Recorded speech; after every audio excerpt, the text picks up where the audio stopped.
We are just a few days away from Night of Champions that will take place this Saturday in Riyadh, Saudi Arabia. And this is going to be by far probably one of the most important PLEs we have had throughout all of 2025, which is ironic because this PLE will kick off the road to SummerSlam, and there is a lot to talk about with with the card. So let's get down to business. Kicking things off is a match that everybody's been wanting to see for a hot minute now, between Sami Zayn and Karrion Kross. Obviously the fan we know that the fans have been wanting to see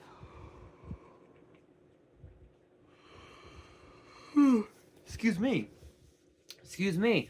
Obviously, we know that the fans have been clamoring to see Karrion Kross get a massive push, and they've been wanting it for a long time now. And it seems as if the fans have started to cheer a little bit for Karrion Kross, almost as if we'll be getting a babyface run for the former NXT champion, but we don't really know if it's actually going to happen or not. We've seen on a main event, on a WWE main event, where he high fives a couple fans. Excuse me. Excuse me. Some people believe that he might just end up remaining a heel. Who knows? But this is a match that we have been wanting for a while now, and this match was made official as a replacement for the AJ Styles Dominic Mysterio match for the Intercontinental title. We found out that Dominic Mysterio got injured at some point, and he has a few busted ribs, and apparently he was going to be out of action for a hot minute. So, interestingly enough, for all intents and purposes, this is a huge match, not for Sami Zayn, but for Karrion Kross, because imagine what happens if Karrion Kross defeats Sami Zayn in his home, away from home, in Riyadh, Saudi Arabia. Imagine what happens.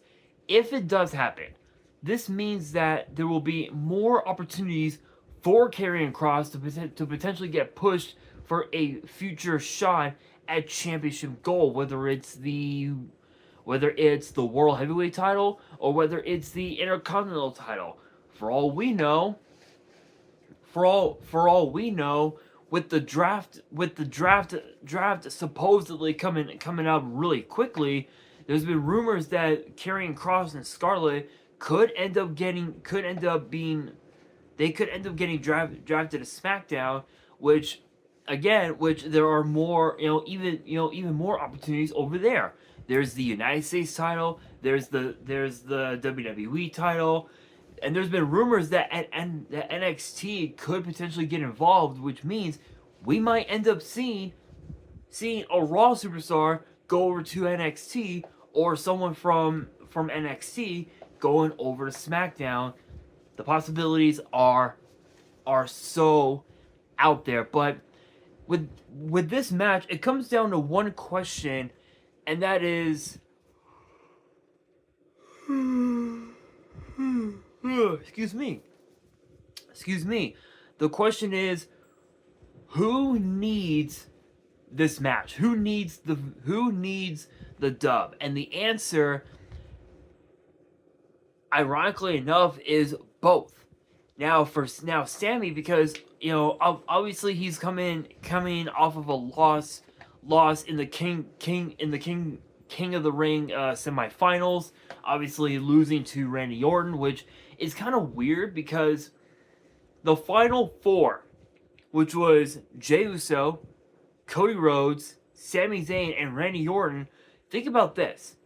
2 years ago, 2 years ago, they competed inside War Games together alongside Seth freaking Rollins against the Judgment Day. Think about that. Think about that. And you had so many combustible elements with the semifinals. Obviously, Cody, Jay, and Randy all being former world champions. All four of them being former tag team champions. Um, Cody, Jay, and Randy, being former Royal Rumble winners. Sami Zayn having a hell of a run as the NXT champion. There was a lot of combustible elements with that, but now that Sami Zayn is out of the tournament, one has to wonder where his mindset is. What is his mentality going? Where I cannot speak today. I am sorry, guys. I cannot speak. Barely got any sleep last night. I apologize. The question being, where is Sami Zayn's head at going into Night of Champions on Saturday? And honestly, not even Sami Zayn knows. And this could potentially lead to Karrion Kross exploiting that and using that to his own advantage and using it against Sami Zayn. Is it possible? Absolutely. Is it going to happen? Damn right. Could Karrion Kross potentially get into the head of the former NXT champion? You damn right.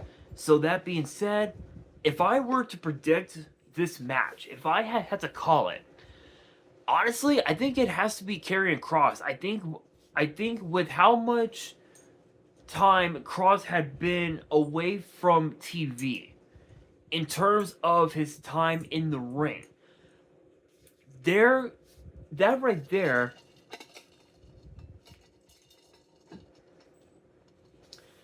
can cause for a lot of speculation in terms of what his future holds. And it's like I said, if Kross wins, the door will open up big time for new opportunities for Karrion Kross to make his way back to the top of the ladder. But we'll have to wait and see. Next up, we have a street fight, which will be a battle of the mommies, as the original mommy, obviously being Rhea Ripley, will do battle with Big Mommy Cool, as Wade Barrett once called her. Raquel Rodriguez, one half of the women's tag team champions. So if you guys remember, I think it was over the weekend, I talked about how on here on the channel I talked about how there could be a possibility that Liv and Raquel could potentially have to give up the women's tag team titles. New light has been shed that even though Liv Morgan is going to be off and like on the shelf for months, there has been some light shed that Raquel Rodriguez will not be giving up those tag team titles, as she may end up giving Liv Morgan's half of the titles to Roxanne Perez, especially with what happened last night on Raw, as Roxanne Perez helped Raquel Rodriguez put Rhea Ripley through a table with the Tahana Bomb.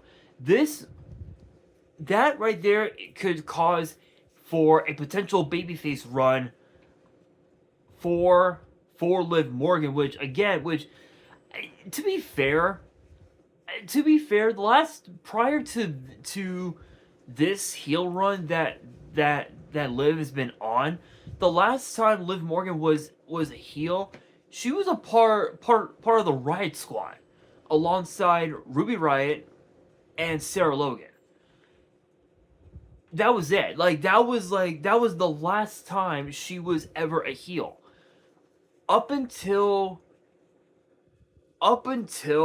Liv Morgan joined up with Finn Balor in the Judgment Day, she was always a babyface.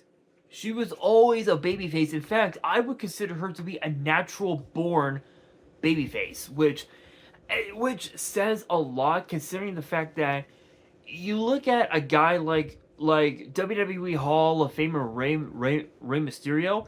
He wasn't always a babyface. In fact, when he was in WCW, he was an actual heel. So there's definitely a lot of opportunities to consider when it comes to the future of the Judgment Day. And this match right here, this street fight will definitely give us an idea of what to expect. We don't know exactly how all of this will play out because every time Raquel and Rhea step into the ring together, one on one, their record, the record that they have against one another, has just been incredibly crazy. I mean, think about this, right? Think about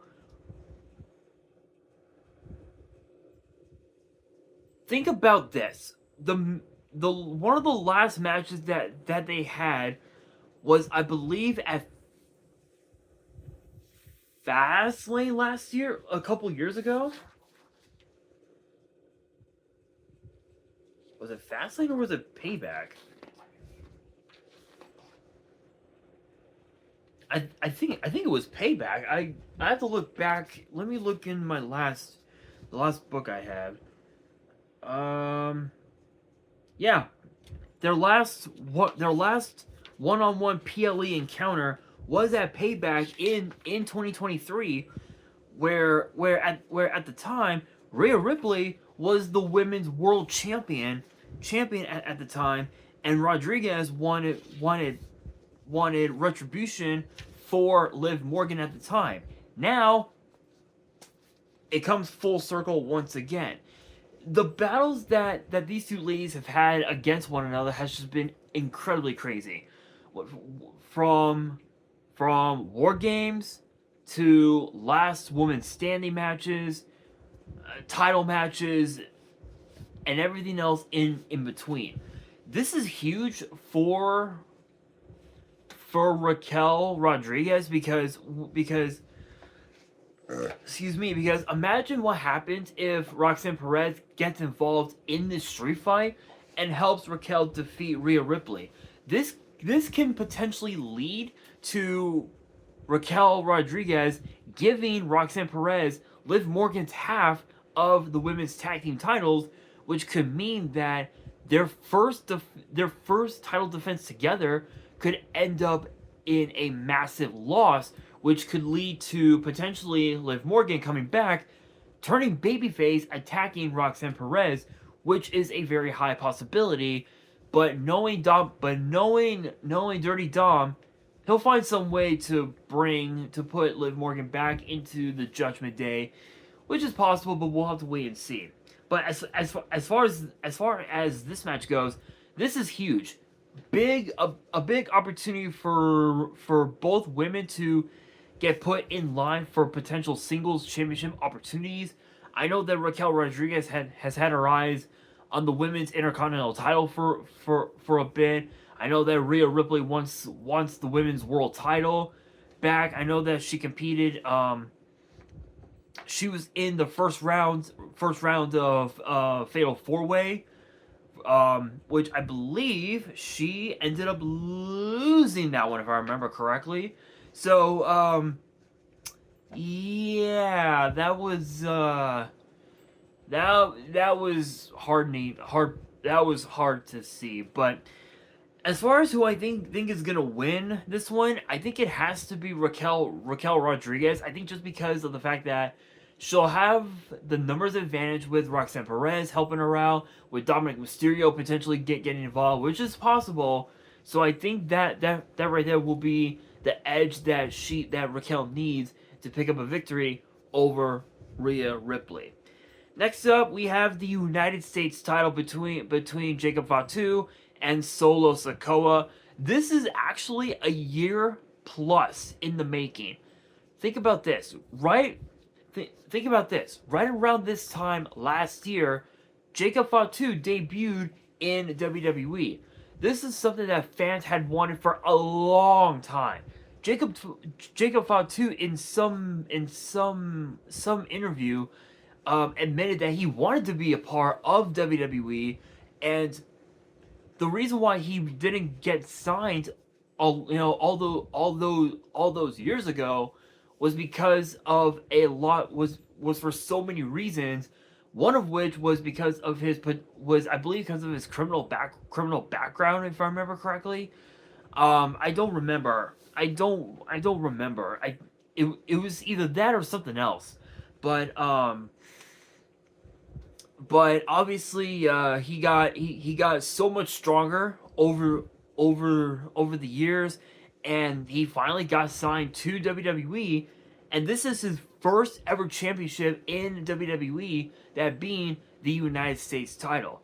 This is actually Solo Sikoa's, I believe, I don't even know how many. I don't even know how many title opportunities he's had. I want to say fourth or fifth, maybe. I think maybe his sixth title opportunity, opportunity at a championship in WWE. Obviously, he had opportunities in NXT. He had opportunities on SmackDown over the years, but this is a huge opportunity for Solo to finally prove that he deserves to be at the top and become the United States champion. Who knows? Maybe at some point Solo Sikoa could potentially be the tribal chief. It's possible, but I don't think I don't think that's even possible now, considering that the moment The Rock handed Roman Reigns back the Ulafala was the moment that we knew that the Bloodline story was dead. It was over. After 5 years, the Bloodline story was over. But obviously, Solo Sikoa wants to resurrect the Bloodline story, which, I mean, I mean, it's okay. I think it would be okay, but I think if they were to spice things up a bit, maybe it would be okay. But this is huge because Jacob Fatu and Solo Sikoa have never been in the ring against one another, so this is huge. And the fact that I believe this makes it Jacob's second title defense is massive, because obviously we know once you have successfully retained your title the first time, it only gets harder and harder from there. And we know that Solo Sikoa is gonna have Jeff Cobb in his corner, or sorry, JC Mateo. Who the fuck am I kidding?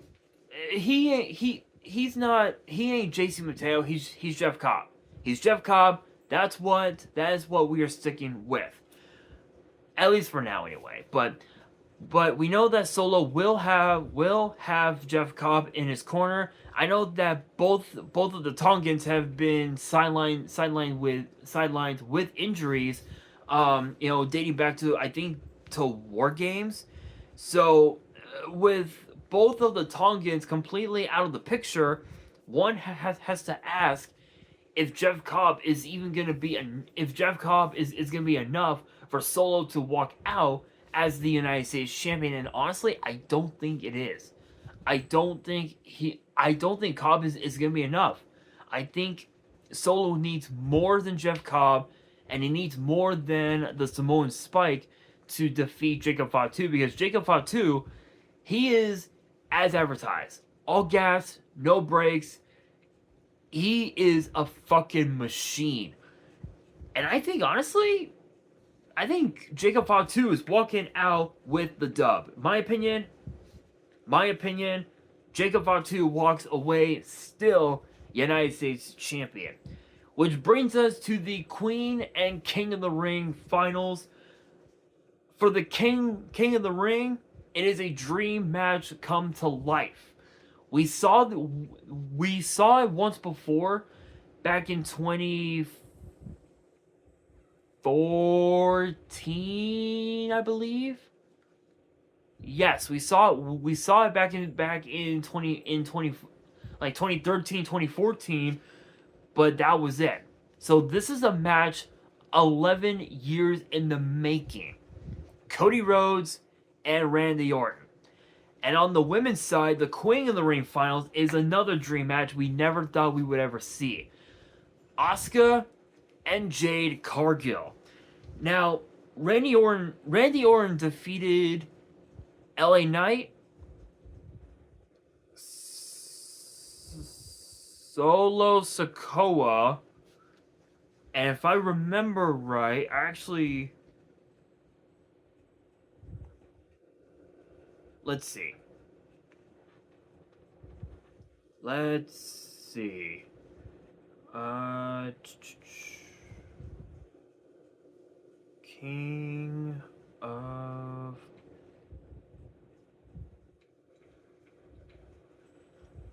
King of the Ring. Here we are.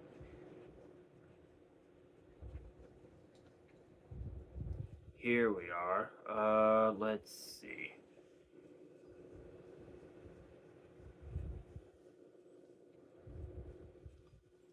Um,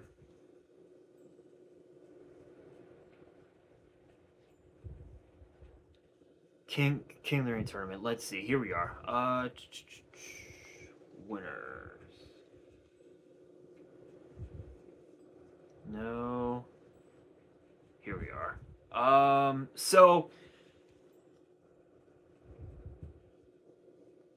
So I believe Randy Orton defeated Solo Sokoa, LA Knight, and Aleister Black in the first round, and then in the semifinals, um,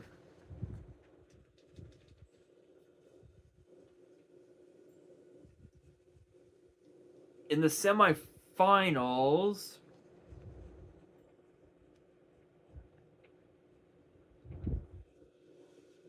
he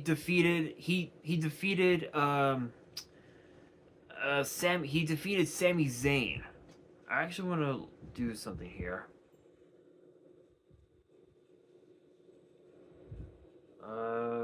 2025. Let's see.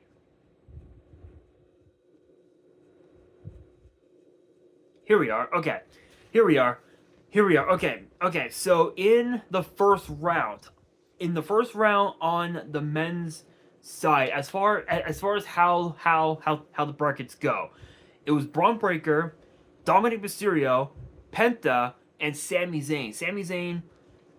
Sami Zayn pinned Dirty Dom to win to advance into the semifinals.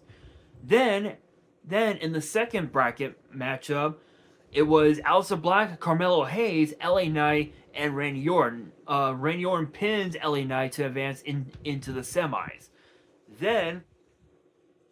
Then Andrade battled Cody Rhodes, Damian Priest, and Shinsuke Nakamura. Cody pins Nakamura to advance into the semis. Then, of course, Bronson Reed, Jey Uso, Rusev, and Sheamus battled it out, and Uso pinned Reed to advance into the semis. Then Randy Orton in the semifinals eliminated Sami Zayn to advance into the finals, which led to Cody Rhodes pinning Jey Uso which saw him make it to the finals as well. On the women's side, the queen of the ring, we saw Roxanne Perez defeat Rhea Ripley, Liv Morgan, and pinning Kairi Sane to advance into the second round.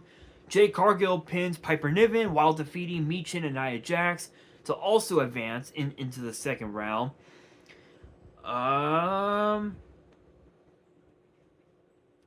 Let's see here. Alexa Bliss defeated Charlotte Flair, Alba Fire, and pinning Candice LeRae to advance into the semis. And then Asuka pinning Raquel Rodriguez, defeating Ivy Nile and Stephanie Vaquer to make it to the semis. And then, of course, you guys all already know, Cargill and Asuka won their respective matches against Roxanne Perez and Alexa Bliss respectively, which then leads to the finals. This Saturday. There's definitely a lot to consider with both matches. On the women's side, you have two women who battled each other over the women's tag team titles, and think about this. Jade Cargill last year was the woman responsible for injuring Asuka's knee, putting her on the shelf for over a year. In fact, Asuka had been away from the ring for over 13 months. So there's definitely a lot.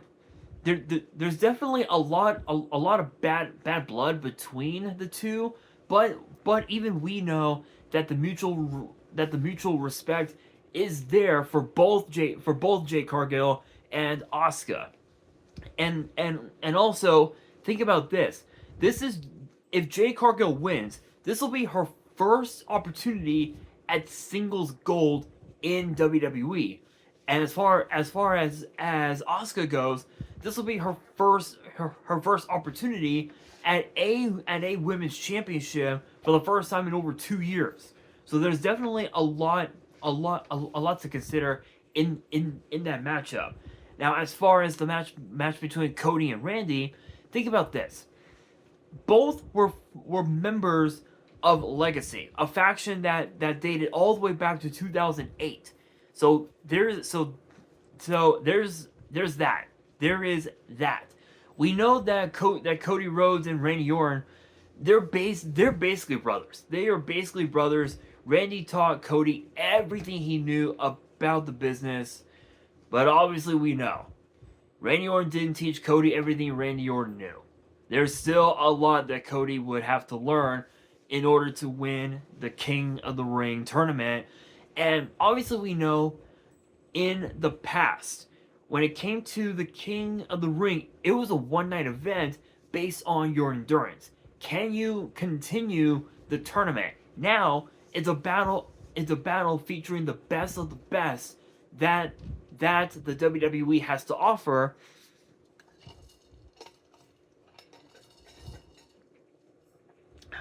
To see who deserves to make it to the top and make their way into earning championship opportunities at a later date, and that later date is obviously SummerSlam. So we know. So as far as Jade and Asuka go, we know that Jade Cargill has had a couple of minor differences, as I'm putting on my bracelet. Has had a couple of run-ins with Tiffany Stratton at some earlier this year. We know that Asuka and Io have been like sisters for a long time now. Obviously, once members of Damage Control, which is now no longer around. Which I think I might talk about the history of Damage Control.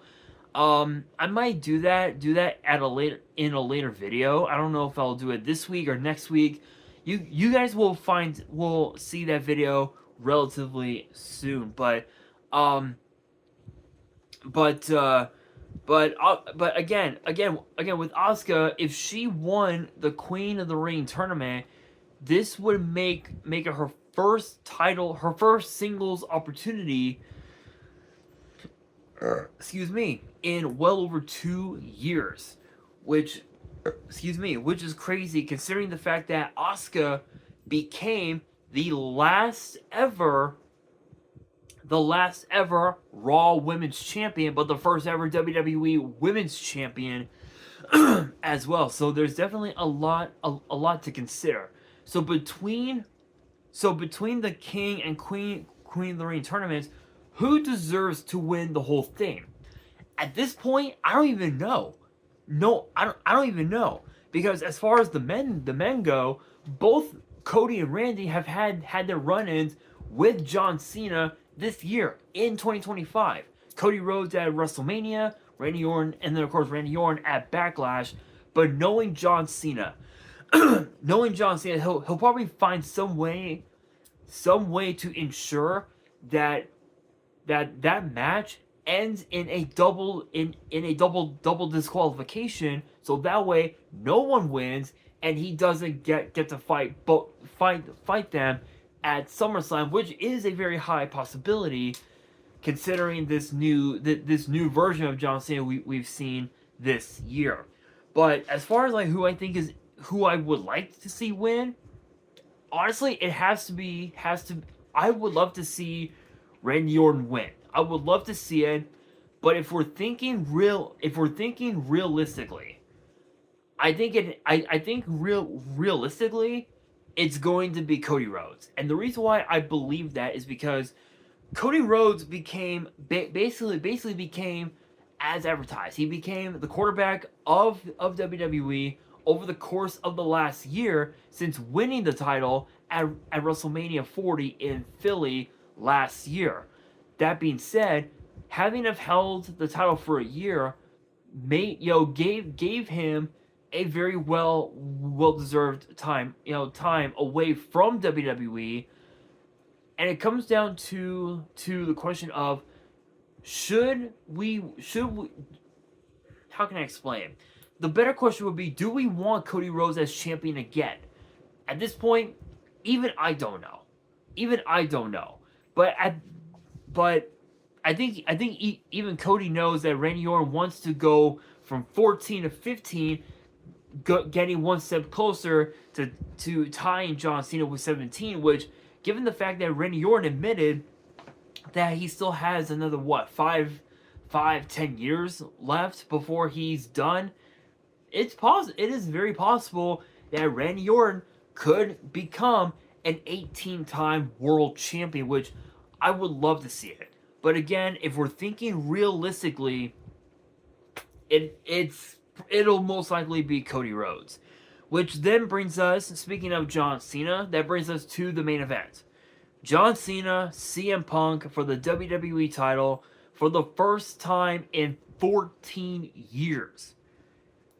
In what, 14 years?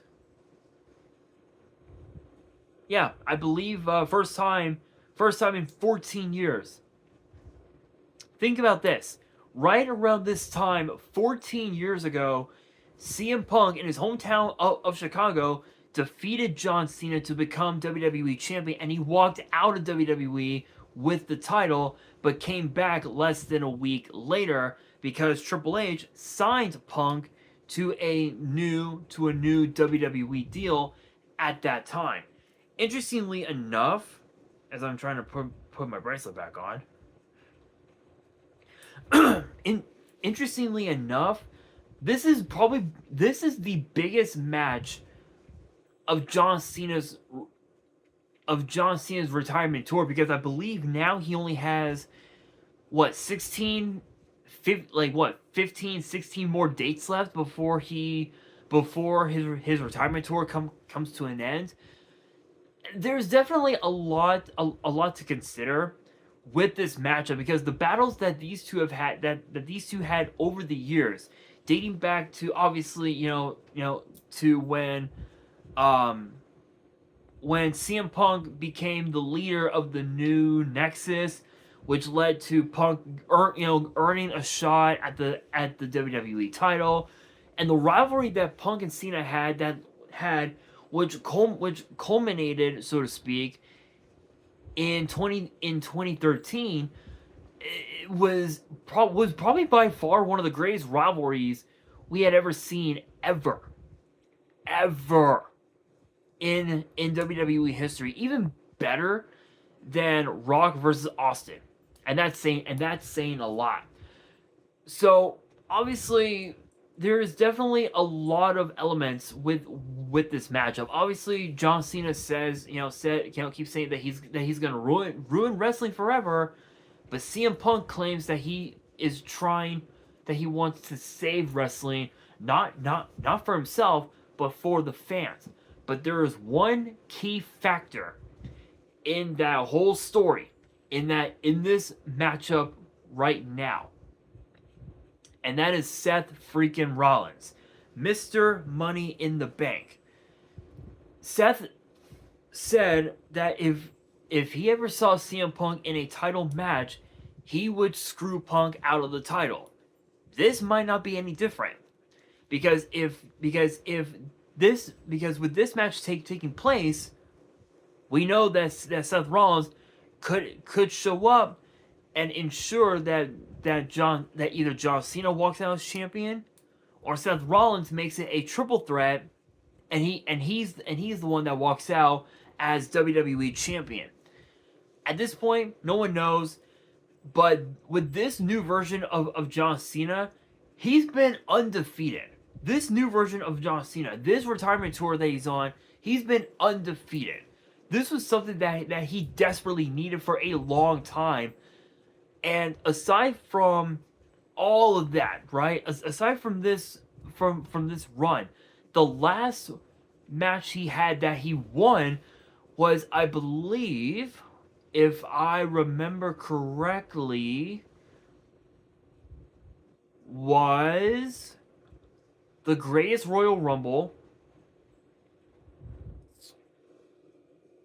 2018, I want to say. Yeah, I want to say 2018. And it was John Cena versus Triple H, and I did a prediction and a result video on that event, so you guys can definitely check those out if you haven't already. But I believe that was his last one-on-one victory. So to be able to say that this has been the best run that John Cena has had in a long time is an understatement. But again, we know that Rollins is going to get involved, and he's going to ensure that either John Cena walks out as champion, or it's Seth Rollins. But at this point, you really can't bet against John Cena. I think I think John Cena might walk away with that dub and the WWE title. But with that being said, that'll do it for today's video. Hopefully you guys enjoyed. If you did, make sure you guys smash that thumbs up button. If you guys are new to the channel and you guys want more premium live event predictions and results in the future, then be sure to subscribe to the channel, turn on the notification bell, and as always, make sure you guys are following me on all of my social media. All of my ads will be in the description below, as will the info to my fan mail. It will also be in the description as well. And on that, this is your boy Nash, signing out.